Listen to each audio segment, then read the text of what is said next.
La météo de Débo, je t'en prie. Oh. Donc ça C'est consiste vrai. en quoi la météo de Débo? C'est tout simplement pour rendre compte du climat politique actuel en France. Donc on commence avec l'heure, donc un climat de deuil.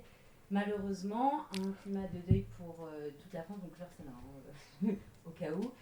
En effet, hier, un convoi pénitentiaire a été attaqué. 2 agents sont morts et 3 autres sont blessés, dont un grièvement. Le pronostic vital est toujours engagé. Le détenu transporté ainsi que ses complices se sont bien évidemment échappés et ils sont toujours activement recherchés, notamment par Interpol.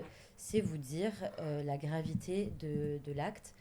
Qui plus est, aujourd'hui à 11h, s'est effectué une minute de silence dans toutes les administrations pénitentiaires et plusieurs syndicats appellent au blocage. Passons maintenant à la Nouvelle-Calédonie.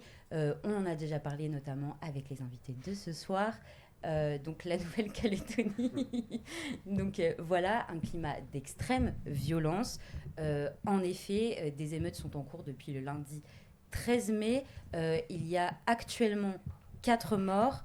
Un gendarme vient d'être tué et plus d'une centaine de blessés. Cela fait suite à une révision constitutionnelle adoptée maintenant par l'Assemblée nationale sur un élargissement du corps électoral pour le scrutin provincial de la Nouvelle-Calédonie. Maintenant, on passe à Paris, la capitale. Donc voilà, on ne vous la présente plus.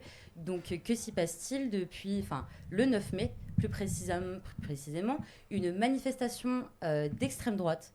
Je préfère employer ce terme plutôt que ultra-droite. D'extrême droite s'y est déroulé plus d'une centaine de manifestants. L'indignation est totale.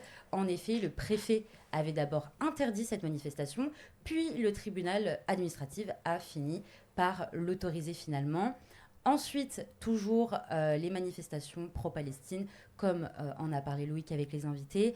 J'aimerais préciser toutefois que Valérie Pécresse a suspendu les subventions pour Sciences Po Paris.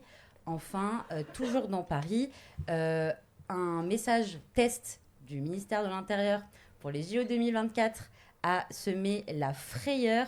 En effet, il y avait écrit en gros « alerte extrêmement grave », mais c'était juste un test sans évidemment le préciser dans les premières lignes du message.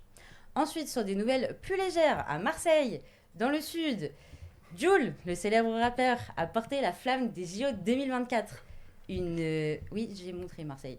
Donc c'est une grande fierté, évidemment. Voilà, Jul. Quel homme, quel homme. Ensuite, en Corse, on y arrive. La Corse, juste ici, vous voyez, c'est chouette. Vous connaissez bien la carte de France. En Corse, qu'est-ce qui est-il passé? Zemmour, un incident. En effet, il a été accueilli par des opposants. Et je vous dirais de faire attention à la météo très capricieuse en Corse. En effet, il pleut des œufs. Voilà, merci pour votre écoute et bonne émission à tous. Merci Déborah.